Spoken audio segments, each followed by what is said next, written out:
Bonjour à tous et bienvenue pour le premier jour de l'épisode des concours, on va dire, parce que on est clairement en concours, il n'y a rien d'autre qui pourrait être plus explicite. Du coup, épisode, voilà, on va faire une série, ce sera les concours tout simplement. On a fait la journal de bord, la ligne droite et là on est en concours, du coup concours.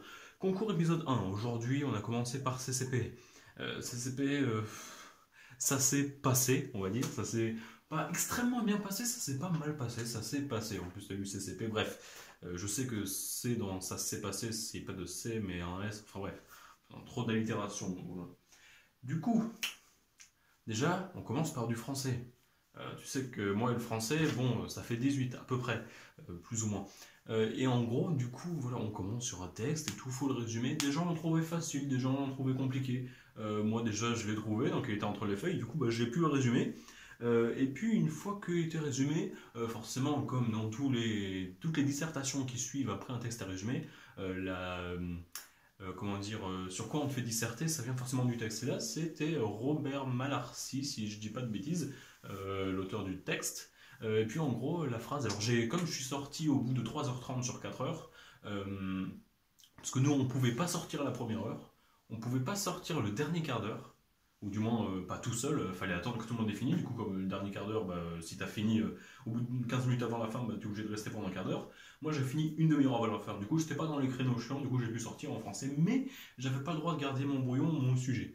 Du coup, j'ai rien. Du coup, ça va être un peu de tête. Du coup, je crois bien que le sujet de français de la dissertation, c'était quelque chose du type en gros, chacun veut dominer l'autre, dans le sens où toi, tu as envie que l'autre t'aime, parce que ça gonfle un peu ton ego quand même, voilà, l'amour de soi.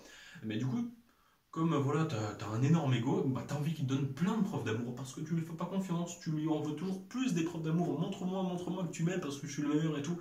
Et en fait, à chaque fois, tu veux voilà, l'obliger, tu lui exiges des preuves d'amour, mais en fait, ce qui est chiant, c'est que l'autre, toi, il y a un peu un rapport, tu le domines, mais en fait, lui aussi, il réagit de la même façon, et lui aussi, il veut plein de preuves. Du coup, il y a dominant-dominant, et quand il se passe ça, il dit c'est la guerre, la guerre.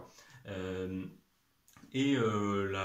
pour régler tous les conflits, en fait, c'est la réversibilité destructrice. C'est en ces termes la réversibilité destructrice. J'ai demandé à tout le monde, personne ne sait ce que c'est la réversibilité destructrice. Même moi, je ne sais toujours pas ce qu'il voulait dire par là. Par contre, toute mon analyse est basée là-dessus. Du coup, pour dire voilà ce qu'il a dit, alors oui, quand tout le monde veut dominer tout le monde, c'est la guerre, et sinon, c'est la réversibilité pour calmer tout le monde en gros.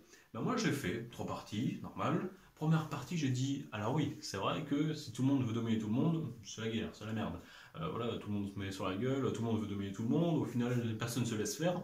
T'as compris, voilà, tu mets des exemples un peu partout. Au départ, j'ai amorcé en mode, tout le monde cherche quelqu'un, tout le monde en a besoin pour assouvir des besoins, comme par exemple, j'ai dit, allez, le mythe d'Aristophane, voilà, le mythe des androgynes, où on cherche toujours sa moitié complémentaire, on en a besoin d'aller vers l'autre, de chercher son aimé, mais d'un autre côté, on en a besoin juste pour voilà, le dominer et qu'il nous donne ce qu'on veut. Mais d'un autre côté, voilà, j'ai dit, si chacun veut, c'est chiant, on n'arrive pas à s'entendre, du coup, c'est la guerre, la guerre. Et après, deuxième partie, j'ai dit, ok, donc je suis d'accord sur le premier point de Robert, parce qu'on va l'appeler Robert, parce que son prénom c'était vraiment Robert, l'auteur. Par contre, deuxième point, tu dis, la réversibilité, machin, ça résout tous les conflits. Ah ben non, je pense pas. Parce que dans ma tête, je me suis fait un petit point physique. Réversibilité, c'est dans le sens inverse. Réversible, reverse, reverse en anglais, inverse, tout ça. On inverse les trucs. Par exemple, je sais pas, genre tu pousses la balle à gauche. La réversibilité, c'est pousser la balle à droite. Tout le monde, c'est la tirer vers la droite. Mais moi, je dis réversibilité de dominant-dominant, c'est dominer-dominer. Il n'y a rien d'autre. Voilà. Si tu domines, si tu veux des preuves, si tu es au-dessus de lui, le sens réversible, si chacun fait ça, c'est que chacun, au contraire, se soumette un peu. Et je me suis dit, ok, toi tu dis que si chacun se soumet à l'autre, ça règle le conflit. Non, je trouvais pas. Et du coup, j'ai dit, ok, premier point, je suis d'accord avec lui, quand tout le monde veut dominer, c'est la guerre. Mais deuxième point, je suis pas d'accord, je nuance les propos. Je trouve que ce que Robert a dit, c'est pas toujours vrai. Du coup, je dis, par exemple, voilà, si chacun se soumet à l'autre, on ne trouve pas d'entendeur, tu vois. Par exemple, avec Elena, par exemple, dans le chant de nuit d'été, au départ, vraiment, elle se soumet à Démétrius, et là, vraiment, plus vous me battez, plus je me couche à vos pieds, etc.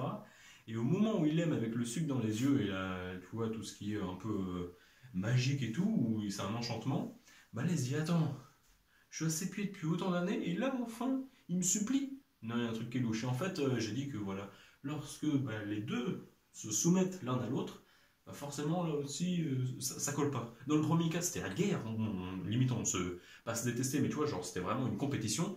Et là c'est un mode non, je comprends pas, il y a un truc qui va pas. Non, non, non, moi je me soumets à toi, tu peux pas faire pareil, il faut que quelqu'un me domine, c'est quelque chose comme ça. Un peu sadomasochisme comme raisonnement, mais c'était à peu près l'idée. Et puis grand 3 au final, ce que j'ai dit, écoute, si on peut pas faire un dominant, si on peut pas faire un dominant, un dominé, dominant, dominé, hop, hop. Et puis au final, tout le monde trouve son compte. Et au final, du coup, ce que je dis comme conclusion, c'est on a besoin de l'autre pour assouvir des besoins intérieurs en nous. Je ne vais pas répéter besoin, mais c'est l'idée. Et du coup, voilà, on a besoin de l'autre. Mais voilà, il faut un dominant, il faut qu'il y ait un rapport de domination. Et obligatoirement, ça se fait tout seul pour que la relation perdure et pas que ça soit la guerre ou alors que ça n'existe pas. Pour qu'elle perdure et qu'elle soit bien, qu'elle soit paisible entre guillemets, il faut qu'il y ait un dominant, un dominé. Mais que le dominant impose à l'autre et que l'autre se laisse faire et limite leur demande. Et du coup, c'est à peu près ce que j'ai fait. Donc peut-être que c'est hors sujet. Mais si c'est hors sujet, je pense que ça part directement de qu'est-ce qu'il veut dire par réversibilité destructrice. Je comprends pas. Du coup, je sais pas, il y a eu plein d'interprétations des gens autour de moi, du coup, je sais pas trop ce que c'était, mais on va voir au pire.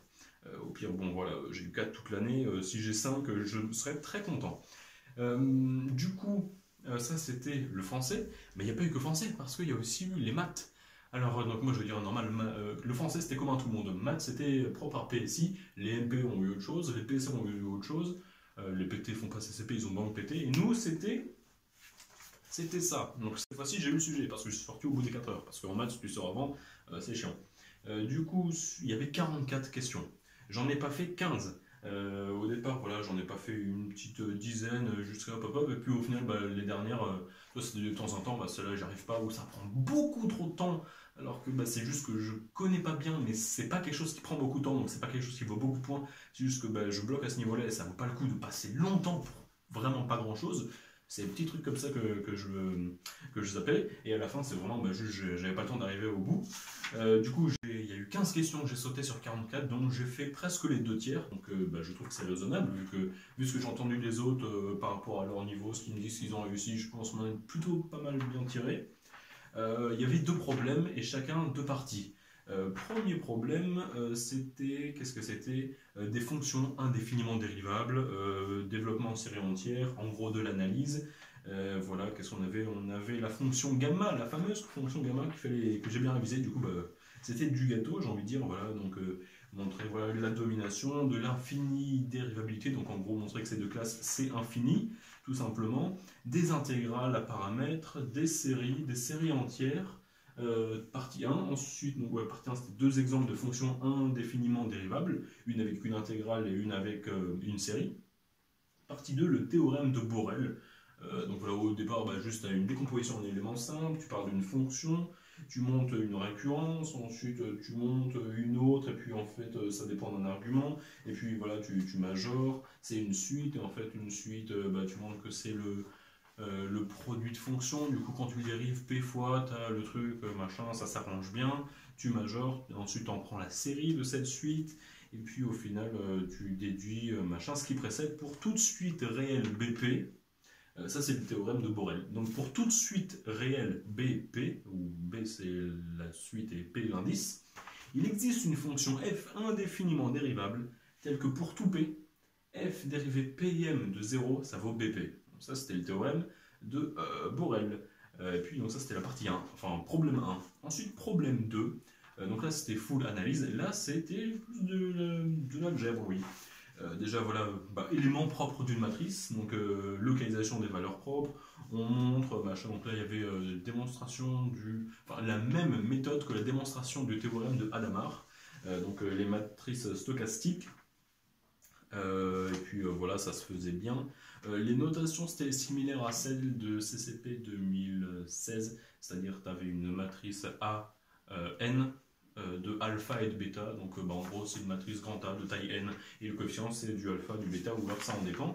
Donc c'est une matrice stochastique, et voilà les valeurs propres, tu les localises, tu les calcules, j'ai pas réussi à tout calculer, en fait il y avait du cosinus, il y avait du sinus, il y avait de la récurrence double, Il y avait montré que c'était un espace vectoriel, les suites qui vérifient une certaine récurrence, ensuite il y avait du cosinus de cosinus, j'ai sans doute fait de la merde à ce niveau-là, mais je pense, enfin du moins c'est ce que j'ai trouvé, mais c'était bien chiant.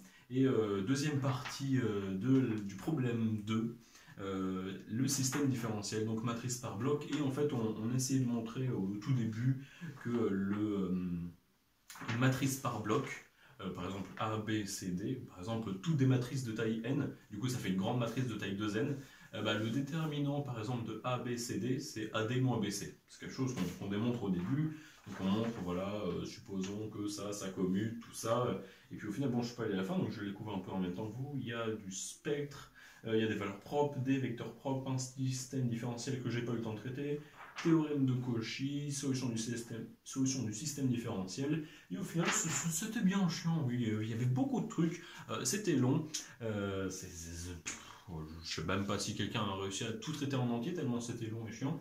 Dans d'autres filières, j'ai parlé avec des PC, ils m'ont dit que ça allait, que c'était plutôt facile. En MP aussi, ils m'ont dit que c'était hyper court tous les deux, en MP et en PC. Donc bon, c'est peut-être un peu fait avoir en psy, mais bon, voilà, on est peut-être un peu les meilleurs aussi, dans une certaine mesure. Mais voilà, sinon c'était à peu près le résumé de la journée. Demain qu'est-ce que c'est? Demain, il y a de la physique, ça j'en suis certain, et je crois bien que l'après-midi c'est de l'anglais LVA, enfin LV langue vivante 1, et l'après-midi pour ceux qui ont choisi langue vivante 2, enfin c'est LVA et LVB, et la LVB c'est un QCM, mais c'est optionnel et moi je ne l'ai pas pris. Du coup demain c'est physique, anglais, mercredi il n'y a rien vu que c'est férié, mais c'est pas suffisant que ça soit férié parce que là c'est le 1er mai c'est férié, mais le 8 mai c'est férié, pourtant on a bien un concours. Du coup là donc physique, anglais. Jeudi, on a le matin modélisation et l'après-midi SI. Donc modélisation, c'est physique et SI. Et après-midi, full SI.